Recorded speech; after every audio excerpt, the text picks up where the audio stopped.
Watching Channel Y. Channel Y. A South Asian Canadian channel. South Asian Canadian channel. Hi, this is Priyanka Chopra and you're watching Channel Y. The biggest South Asian media group, Y Media. Y Media. Y Media has newspaper, midweek, radio, South Asian Pulse. Hi, I'm Amitabh Bachchan and you're listening to South Asian Pulse. Hi, this is Amir Khan and you're listening to South Asian Pulse. अब हर दिन सुने GTA का number 1 radio station FM 91.9. You are watching Channel Y. Channel Y.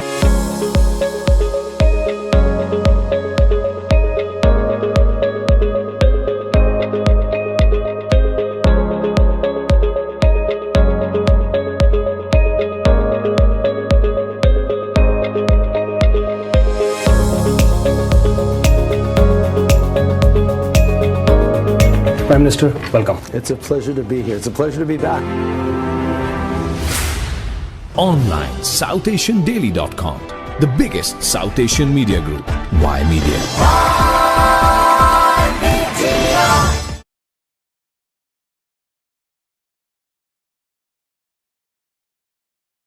Hello everyone, my name is Jadoo Jaswal. I'm the group editor at Y Media. Today at the Editor's Take, we're going to talk about a very important topic. Of course, you all did hear the news. There's so many other things going on about the Queen of England, one of the longest serving British monarchs and the second longest serving monarch as far as at the global level is concerned for any sovereign country. There are lots of details as far as Queen is concerned. She did serve for a good 70 years and a few days as well. There were 15 prime ministers during her tenure, the first one being Winston Churchill and Liz Truss being the 15th Prime Minister while she was the Queen. And to discuss all this on today's Editor's Take, we have Ramona ji with us. Ramona ji, a very warm welcome. How are you? I'm doing fantastic. How are you doing? I'm doing great. Lots of tributes flowing for the Queen. Lots of discussions would go on for many years to come. This is the first time during our lifetime we're saying King now. It's going to be His Majesty instead of Her Majesty. What's your take on this one? I think people were shocked that what happened in terms of hearing that the Queen Elizabeth II has passed away. We heard information from the local media that she was to rest for a full day at Balmoral Castle because a day in advance she was receiving a full day with Boris Johnson's resignation, and then the same day Liz Truss coming in being appointed as Prime Minister. And so there was a full day of activity. We even covered that. She looked very joyful, in good spirits, doing her duty as always. And I think because people don't recall a time before Queen Elizabeth II, therefore it was a shock because she's just been a pillar of consistency, commitment, the institution, even though I do want to talk about some of her characteristics of things that we can learn from her, because that was my biggest takeaway. You've seen her life, and then of course I've seen her life only how long I'm alive for, but when I look back at the documentaries of imagine, she became queen at 25 years old. And her father became king after his elder brother, abdicated the throne, and her father was king for a very short period of time, George VI. And then she didn't have much of a training. So, and she even says it in her memoirs. She says, I didn't have much of an apprenticeship. She said it in interviews as she talks. She was one that the Queen understood that, her personal opinions are not part of what needs to be expressed. Her role as monarch is to be the consistency. And during her time, we went from an empire to constitutional monarchy. And so the changes that happened and how she was able to move with the changes, to meet the world at its changing pace, to even hold the institution, the foundation of the monarchy is tradition, and to be able to find a balancing act between the two, most people cannot do. If you imagine, so she becomes queen at 25 years old, and she didn't have the best education because the back then, if you think back to the 50s, anywhere in the world, also England, women were supposed to be seen, not heard. So she has husband, she has a child, and she's finding the balancing act of being put into the spotlight, the most photographed person in the world. She's meeting with dignitaries, Prime Minister Winston Churchill, if you can imagine. And so she has to increase her knowledge base of what to do, be the strength for the country and the Commonwealth realm. And throughout all of that, she's grieving the loss of her father, but that's what was consistent about Queen Elizabeth II. She rose to the occasion. She understood responsibility. She understood what it takes to serve, and she led by example. And of course, even though she was head of state, her husband was head of the family. And to be able to find that balancing act. And then there's so much we can say about her, because she televised her coronation. And so this was the first time that the public were able to see what takes place in the palace for the coronation, to feel, and she understood instinctually, even though Winston Churchill said it's not a good idea, stick to tradition, it's only, the people who are there for your coronation, and it's a very closed off sort of an event. And she went with instinct to understand that, no, I need to be connecting with people more, I need to be more present, and I need to make these changes. And I think her husband, Prince Philip, Duke of Edinburgh, was a great role model in that sense, because he went through a time where his family, like he was the Prince of Greece as well as Denmark, and so he lived at a time where his family, his royal family, and the fact that the royal family monarchy was removed. So he went through being a prince, then to no longer having a home, a castle. So he understood that it's a very fine line between understanding how to be able to maintain the monarchy, because you've seen so many other countries that had monarchy, had a king, had a queen, but they no longer. They're a republic now, or they have their constitutional rights. So England went into that balancing act. And it was through his, I think, leadership throughout that time, and her instinct to follow through. And so you see the coronation, and immediately, this is before reality TV. Reality TV just came about, 2 decades ago, where now celebrities are made because they're reality TV. We get to see part of what appears to be their home, their lifestyle, even though they may not be a singer, dancer, they're just reality stars. If you can imagine, in the 50s, the Queen decided to make sure that, here is the reality of my life, see it, to be able to connect to people. She opened up her palaces for whether it's, charities to come through, politicians, different organizations, not-for-profits, to be able to, and she would hold all those garden parties. And before, the royal family wouldn't go into the public. So she changed all of that. And so it's amazing for somebody who was so consistent with tradition. She was still, she was the first one to write an email, for example, and to the point where you can see Prince Harry married Catherine, Kate Middleton, who was not of noble background, and this is something she approved. Prince Harry married Meghan Markle, and again, these are all that was approved by the Queen that weren't part of the tradition. So you can see that she was able to reign as long as she had, oversee all the prime ministers and all the dignitaries and Canadian prime ministers. And the amazing thing is, she knew most of, she knew Prime Minister Justin Trudeau's father, because he was Pierre Trudeau, and so she knew most of them and their parents during her time. And one thing that the monarch does is that they do not share their personal opinion on geopolitical matters, on the economy, on local politics. They do not interfere. This is why they're that consistent, to be able to hold their role in society, but also not interfere. And that's the constitutional monarchy. If you can imagine, you have access to, she would get her red box every evening, and the next day she would have read it all and had it ready. And that's what the palace staff would say. They'd say she was very responsible. She never shirked her duties, regardless of, being a mother, a wife, a grandparent, and multiple things that she had to do. So if you can imagine, how much do we now give our opinion to other people? Imagine you're reigning for 70 years. Her Platinum Jubilee was this year, and you do not share how you think or what your opinion is, and that is one of the biggest things. One thing she did also during her time, which also today King Charles III who's now, anointed as King of England.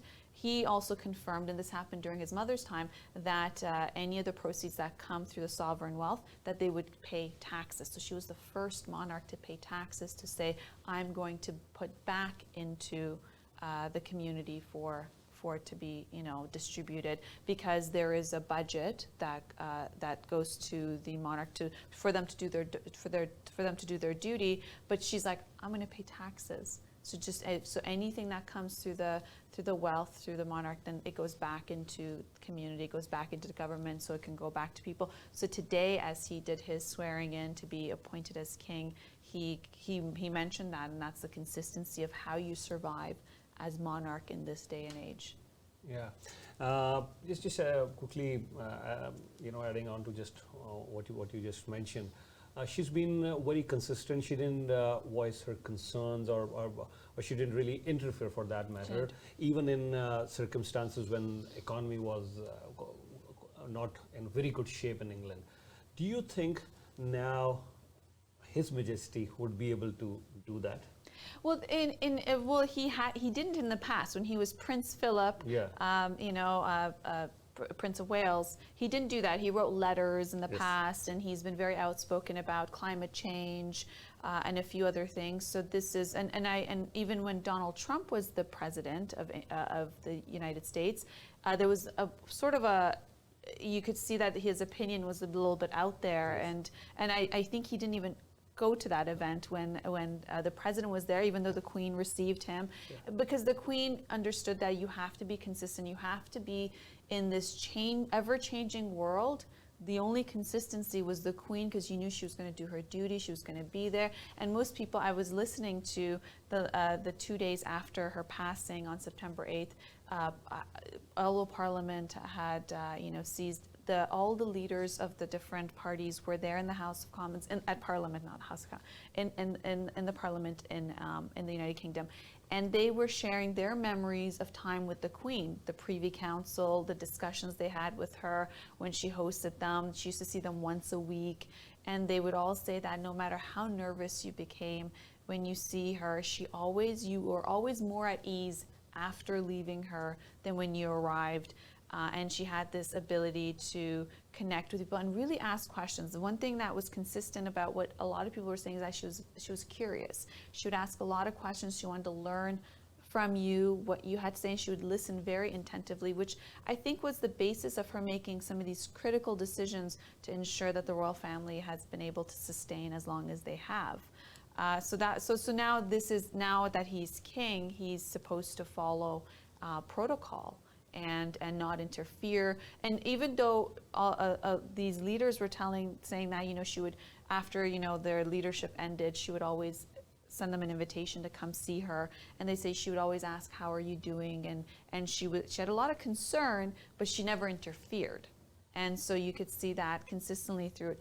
The other thing I want to say is that that's how she led by example, because, she wore bright colors, and that was one of the reasons she wore such bright colors, was because if she was going to any place that people could see, they saw the Queen, right? Because she's a tiny woman, and it was one of those things where she was always smiling. I mean, I think just until recently, she passed away at the age of 96. She wasn't walking around with a cane until just very recent, after she suffered from COVID and then had to go through isolation. But even when, her beloved husband of 73-year marriage, 73 years they were married, and he passed away at the age of 99 in April of 2021, you could see her, and it was during COVID, and you can see her during his 1-year anniversary of his passing, and she's sitting alone, but she's very dutiful. She never missed anything, even receiving. Imagine, the day before she passed away, she's receiving the outgoing prime minister, doing her duty, having that conversation with him, accepting his resignation, and then the incoming. How often do we not feel well and say, maybe I won't go to work today? Maybe, I just can't. Maybe we'll postpone it. Maybe this was not something that, duty came before her feelings, herself, and that was her attitude. It was stay calm and carry on. That was the attitude, people say of her and Prince Philip, that they just stay calm, carry on. It's not about me, just carry on. And there's a lot to learn from that, and there's a lot to take away from that. And I think that was the shock because, you know, times are changing, you know, a lot of things are a very heightened level of what's going on in the world, but she was just somebody who was, you felt like she was always going to be there. And I think when I was listening to all those leaders talking about her, they're saying, think about what we asked of her, and not really realizing the challenges she's going through because she never talked about it. She never, because it wasn't her thing. She wasn't gonna, you know, put that on the people because she understood the duty that she had. And when she was 21 years old, she had put out a statement saying, you know, no matter how long my life is, short or long, you know, I understand duty, and I'll rise to the challenge of it. And so you think about that. She said that when she was 21, and she said, no matter how long my life is, long or short. And the other thing is, she used to have her Christmas message every year. And when you see her speak, and she speaks in a manner where there's authority in how she speaks. And so I was listening to King Charles III today, and of course he's very sad, but you've always saw a difference between how he speaks and how he carries himself and how the Queen. It was the Queen, and you'd say, God save the Queen. Now it's God save the King. Things are going to change, so it'll change in the national anthem. The album will change, like on our passports. So there's some minor changes that'll happen. And now you have Queen Consort Camilla. This is something that the Queen Elizabeth II, earlier this year in February of 2022, said that once, because there was a lot of speculation, is she going to become Queen Consort, or is she going to just stay, Duchess? And, just like how there was Duke of Edinburgh. He couldn't be king because she was the Queen. And so there's a lot of speculation about Camilla's title because of, obviously, Camilla has overcome, I guess, how the public see her from the time of Diana to, them being able to marry Prince Charles at that time, and her public opinion of her. But the Queen made it very clear that she's going to be Queen Consort, and of course with the King to support the King. So there's lots of changes. And then the other announcement is that King Charles III has now said that the title of Prince of Wales now goes to Prince William, and Duchess of Duchess of Cambridge, Catherine, is now going to be Princess of Wales. So she takes Diana's old title, and Prince William takes his father's previous title. Now he's heir to the throne. Yeah, you're right. I think we could definitely admire Queen for very good qualities, and I think you picked the right one. That'll be number one on my list too. And she stands out. If you look at her, her uncle, who was the king, for his personal choices, who he got married, he had to leave the throne. And then her dad also had few challenges. Of course, there were more challenges regarding his health. He passed away at 56, and she was in Kenya, and she gets this news. Queen's sister, Princess Margaret, she, because of her personal choices as well, the relationships were strained sometime, but then here is Queen, maintaining her dignity, her style, and if I may say this, the traditions have to be followed. Simple, over. Mm-hmm. So that's how Queen led from the front, and then she did have challenges with Prince as well because of Diana, Camilla, and so much going on there. And then Diana suddenly gave that famous interview on BBC where she said our marriage was never 2%, it was always a 3%. We were always 3% in one marriage, and so many other things, how she dealt with that. And then the death of Diana, there was Tony Blair at that time, the Prime Minister, how she dealt with that. Again, you could admire her for all those things, yeah? Yeah, and there was in the 90s, there was a time where two of her sons were getting a divorce. Mm-hmm. There was Prince Andrew, Prince Charles were getting a divorce. Very public. The headlines are all over the place. She's a mother. She's the Queen, but she's also a mother at the end of the day. And imagine your children are all over the headlines. It's this public thing, and she's a woman of tradition who's also modernized things as well. But tradition's the main thing. She's a family woman. She's a mother. She's a grandmother. She's a wife, and she's maintained her marriage even through everything else that's happened. And so there was that, and then the castle, Windsor Castle, burns down. And so then she doesn't, and nobody, I think, understood what she's feeling until she gave one speech, and she says, when I look back to this year, I do not look back, and she says, annus horribilis is the term she used, and that's when you realize, you realize she's a human being. yes, she's the queen.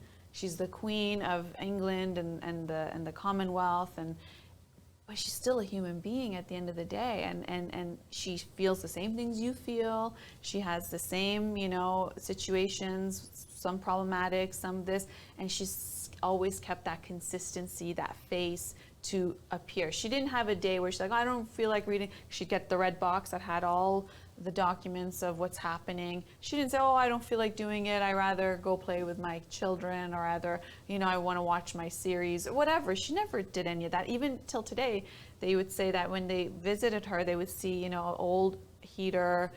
Because she lived very simply, even though, yes, you have your palaces and her jewels and her crowns, but the common room that she sat in, had her radio next to her. And so she understood how to live very simply, and obviously in such extravagance of being queen. But so you have that, and then you had just the recent stuff that happened. You had Prince Harry and Meghan Markle leave, the royal family as working royals and go to Canada first, and then to the US, because they said, the media, we want to live our separate lives. But then they do a $100 million deal with Netflix, and she has her podcast, and then they do the tell-all interview with Oprah Winfrey, which was shocking, some of the stuff that came from that, and then the strain from Prince Harry and the heir to the throne, who's now King Charles III, and Harry speaking very openly about it, and even them not coming to the 1-year anniversary of his grandfather, Duke of Edinburgh, passing. And then you had Prince Andrew and the allegations on him for sexual assault of a minor, and his tie-up with Jeffrey Epstein. You had all of these things happen as of just this last couple of years, even as early as this year. And so the way she managed that with grace, dignity, and never made any comments, even though as much as you would hear from the US, that Meghan Markle, Prince Harry, Oprah Winfrey interview, there was no statement from the palace. The Queen didn't say anything back. And so you see all of that, and you're like, look at that, she's held her composure in a time where we're so quick to react, in a time where I think we go on social media and we write comments and like the Twitter wars that happen, and here you have the Queen who doesn't, go to that level. Yeah, very, very interesting, very interesting. I would also want to talk here, since we're talking about Queen, I know she wasn't even born like when the Jallianwala Bagh massacre happened in India, but it was still British rule at that time, then the Bengal famine that happened. So many other things that happened, under the British rule in Kenya and other places as well. But the monarchy hasn't apologized. We've seen Justin Trudeau apologizing for Kamagata Maru. Do you think an apology was needed, but she should have done that, or do you think now King will do any sort of apology, because there are being questions raised on this one as well? Well, just recently on back then when he was just Prince Charles, when they made their trip to the Caribbean islands, and they saw there was backlash about apologies for colonization, and then when Prince William and Catherine were there as well, and same thing happened. There were some protests. And then he listened attentively, and of course they made their trip here, which was part of connecting with Indigenous communities and understanding what they've been through. Yes, the Queen never openly apologized, and perhaps that's part of the tradition that she carried on, because I guess maybe, and I don't know, it's just obviously I'm just thinking, my opinion could be, you apologize for one thing, maybe then there's 1,000 other things you apologize for. And so you never heard back on opinion, because I think apology would be an opinion, even though apology is needed to heal the wounds. Yeah. But I think that Prince Charles came and Prince William were there and they listened. That was probably part of the way they apologize. I'm presuming. I don't know. Obviously, I don't know what the.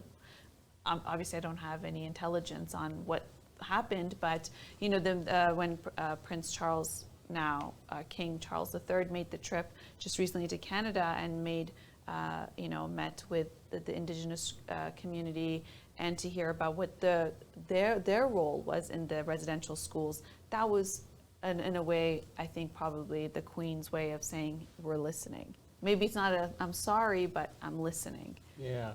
Unlike the Pope apologized. Yeah, you're right.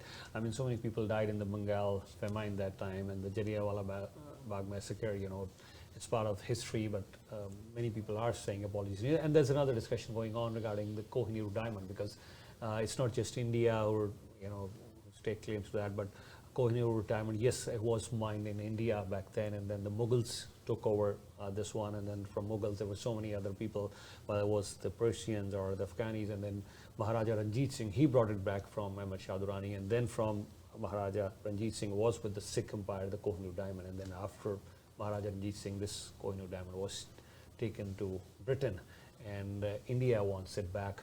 Pakistan is laying claims on that one. Iran is laying claims on that one. Afghanistan says it's our Kohinoor. So I'm not sure whether they'll give it back or not. Yeah, I think King Charles III will probably carry on the way in his mother's footsteps. Yeah, there's no chance.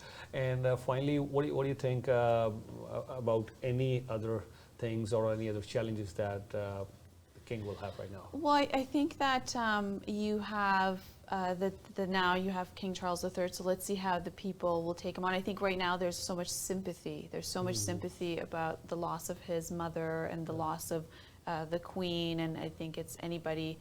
The nations are mourning. People who are not part of the Commonwealth, even the Macron, even of France, said, she may have been your queen, but she was the queen to us. Yes. Right, and I think he captured that very clearly for everybody, because it's very hard. If you imagine, she's one of the last few serving members in uniform from World War II, because she was an expert mechanic and driver at that time in her 20s during World War II, and the auxiliary services. So if you can imagine, she served as well, and so she was one of the last few uniformed service people of that time as well. So she's been there for so long, and so she was the queen. And so the main thing here is that let's see what happens in the coming, I guess, next year, and how that goes. But really, I think what some speculate that maybe Charles III, King Charles III appears that he's like a placeholder until William becomes king and Catherine becomes queen consort, because William has a lot more of his temperament of his grandmother. Like, you don't really know how he feels, but I think definitely Catherine, she's been married into the royal family for about 12 years now. You have no idea what she feels about anything. She's got great fashion sense. She's very polite. She speaks well when she has to. She does her charitable work, but what does Catherine like to eat for dinner? What is her opinion about this? They very much follow protocol in that sense. Meanwhile, Prince Charles, we've seen his life unfold with Diana and then Camilla, and his love story and his emotions and the causes that are so important to him. And so, he's been a little bit different than the rest of them. So it'll be interesting to see how this all happens and unfolds. Yeah. And at this point, when I was a kid, at that time I saw a movie, Mr. India. And I was, curious to know who could direct this movie, Mr. India, and it was none other than Shekhar Kapoor. After that, he directed Fool and Devi and many other movies, but he also made 3 movies on Queen, and one of his movie got BAFTA award, got Golden Globe award, and was nominated for 7 Oscars at that time. And I was really surprised to see how creative he is, and Y Media spoke to Shekhar Kapoor today, so we're going to show you a clip about Shekhar Kapoor, what he said at an exclusive interview with Y Media right here in Toronto, because we're talking about Queen, so I thought about Shekhar Kapoor as well, and I was surprised at how could he get the script writers to do that, the costume design. That was, by the way, I was nominated the best costume design, the screenplay, the editor, direction, the actress, so many nominations are flying all over, and he won a few of them. If he would have won the Oscars, he would have swept everything from Golden Globe to BAFTA and everything. But there are also lots of tributes as well. You want to mention any of those? Because from New York, Madison Square, New York, to Toronto, to London, the world, all over. She was the Sydney. queen. If it Yeah. wasn't our queen, Yeah. like Macron said, she was the queen. Absolutely, the whole world. The whole world, right? Yeah. Thank you so much, Ramanaji. That's all the time that we have today. Thank you so much for joining us on this very important discussion. I think this plaque is in honor of Queen, I guess. Yes, I actually was fortunate enough to live in England for about 8 years. So for me, it was very touching. You know, it was, so we found out that she passed, and then I had to do the breaking news because of my role here. And as I'm doing the breaking news, I just got so emotional. I was just like, I have to keep it together. But it was just, you know, it's, but yeah, but a great life she lived, a great life of purpose, of service, and a lot we can learn from her, and that is the best way to remember her.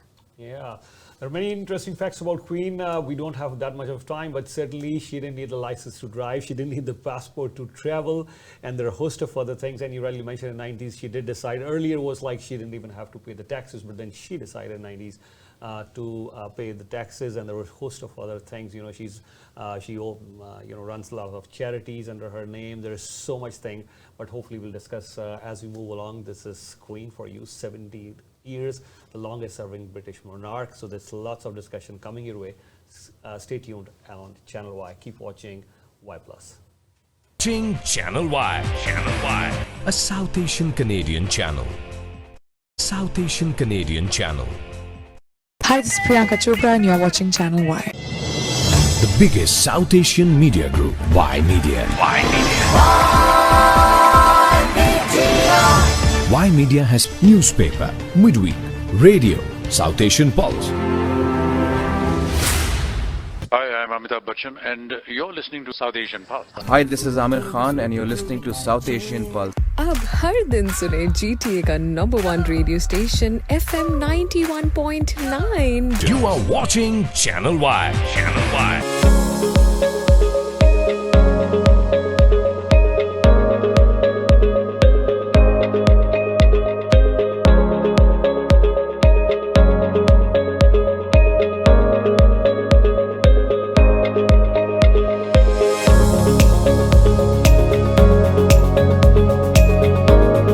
Prime Minister, welcome. It's a pleasure to be here. It's a pleasure to be back. Online, SouthAsianDaily.com. The biggest South Asian media group. Y Media.